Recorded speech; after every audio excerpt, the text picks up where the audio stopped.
Estamos de volta no Antenados na Geral, segundo bloco. Estamos falando um pouco sobre... É natural, é normal, é bom às vezes que um membro de uma igreja confronte o seu pastor sobre uma pregação, uma interpretação bíblica que ele fez. Você sempre vai falar amém ou não amém para aquilo que o seu pastor fala?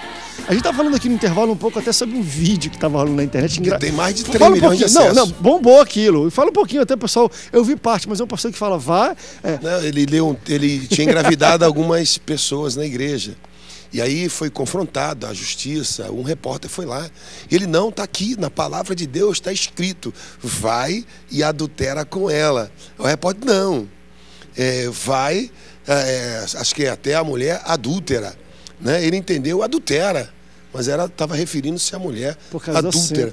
E aí o repórter traduziu o texto para ele e ele ficou a ver navio. Como o André estava falando. Não, ele e agora imagine, né? Imagine essas ovelhas que estão à mercê do conhecimento desse indivíduo, né? Que é a grande maioria. Uma das coisas da nossa geração, também esse modismo pastoral, esse modismo hoje também de pastoras, nada contra, tenho pastoras do ministério. Então, nossa geração é uma geração rasa, que querem as coisas muito rápido. É uma geração micro-ondas, né? A sociedade, o sistema está fazendo o homem ser raso. Então, nessa geração não haverá muitos pensadores, escultores, não haverá poetas. Então, tudo é muito rápido. A música rapidinho, ela arrebenta, tchê, tchê, tchê, tchê, ai, se eu te pego, essas coisinhas assim pequenas. Então, o indivíduo hoje se converteu, amanhã ele já quer ser pastor, e se o pastor dele não consagra ele, ele corre para lá porque o outro consagra, e assim vai. Então, estamos vivendo uma geração rasa, por isso que tem essas discrepâncias. Falta o sola escritura, né? A gente examinar as escrituras, a base bíblica para tudo aquilo que a gente fala. Acredito que a gente precisa muito do sola escritura no nosso meio. A primeira carta de João, aqui diz o seguinte, olha, amados, não creiam em qualquer espírito, mas examinai os espíritos para ver se procedem de Deus.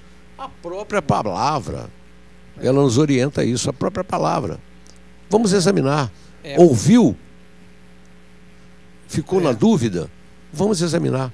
Para ver se realmente é de Deus aquilo que você está ouvindo. O pastor falou uma coisa interessante sobre o espírito da palavra, né? Porque Paulo diz que a letra mata, mas o espírito vivifica.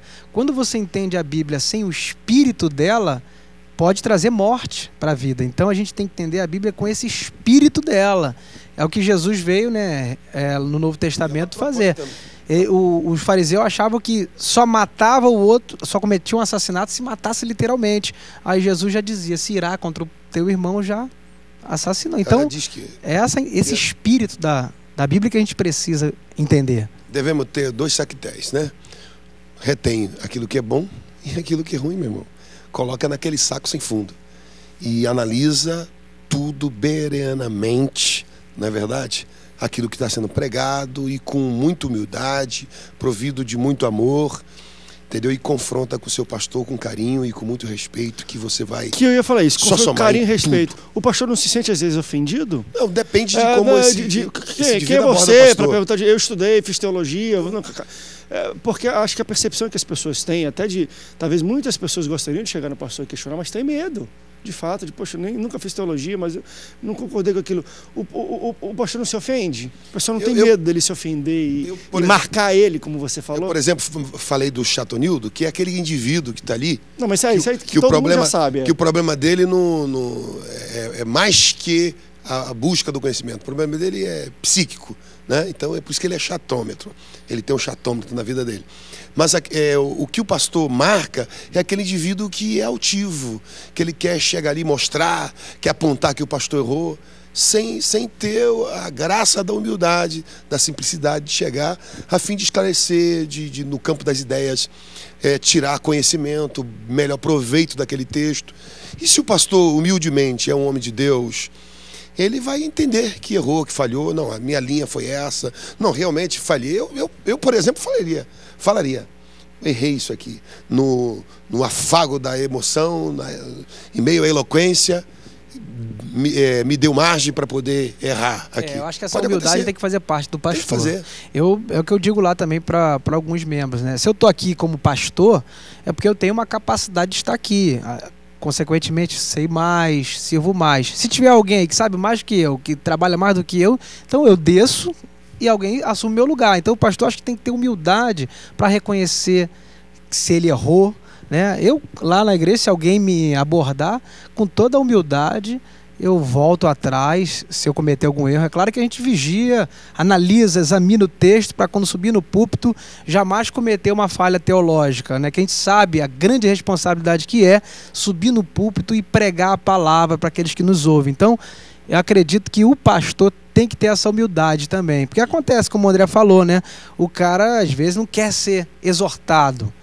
Ele às vezes engole, né, o orgulho dele, e aí a ovelha lá, às vezes, por esse orgulho do pastor, evita esse contato. Ele fica, ele sabe, é ruim para os dois isso, fica, né? fica aquele ruim clima. Mas é ruim para o pastor no sentido de... Porque acho que todo pastor gostaria de...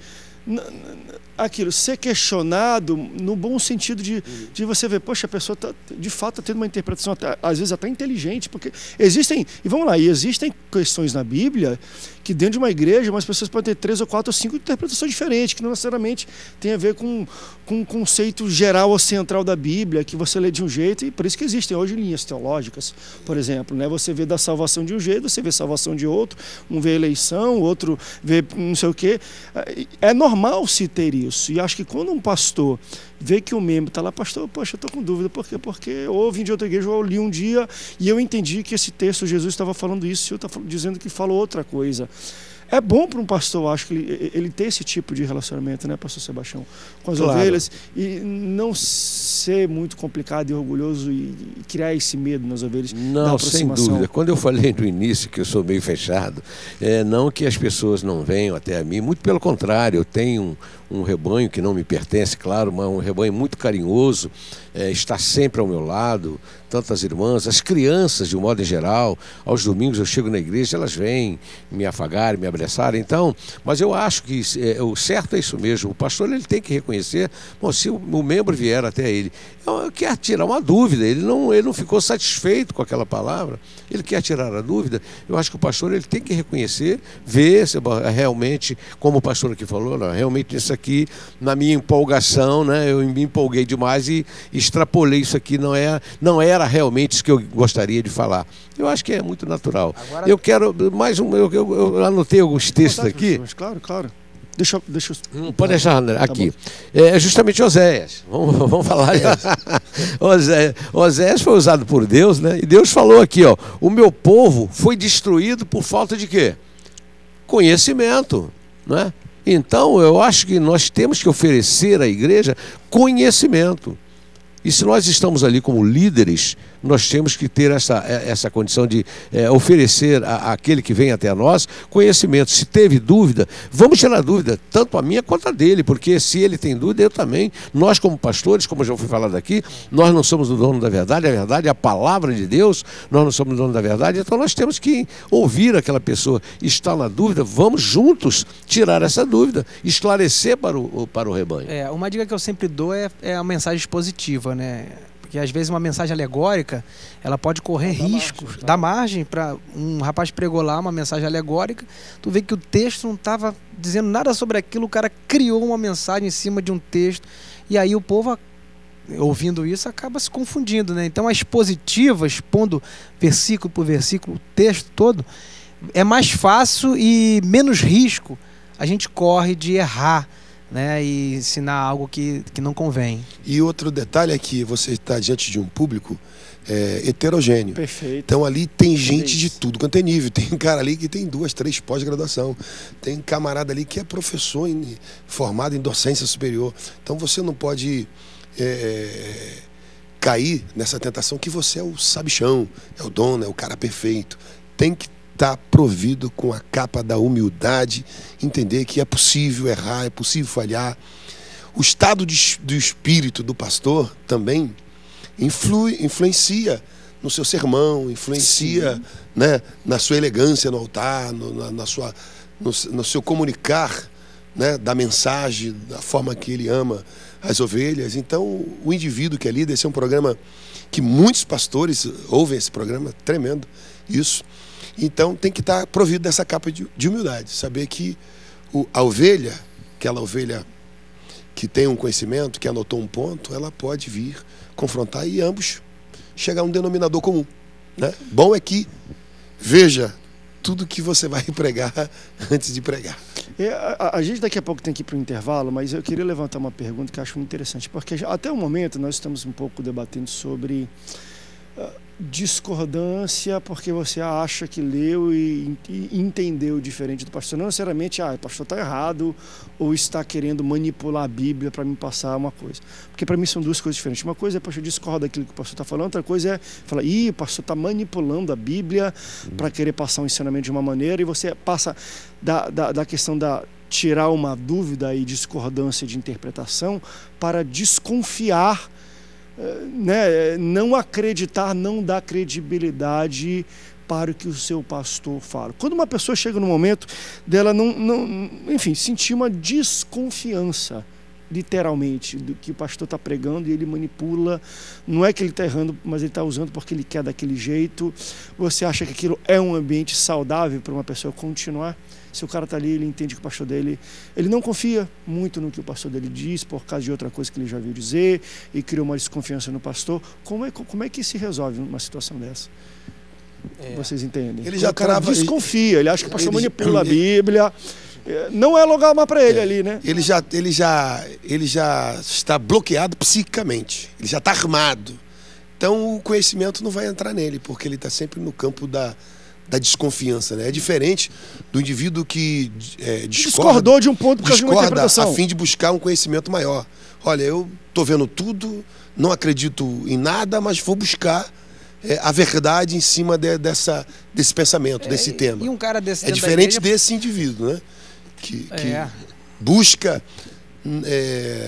com interrogações, digamos assim, né?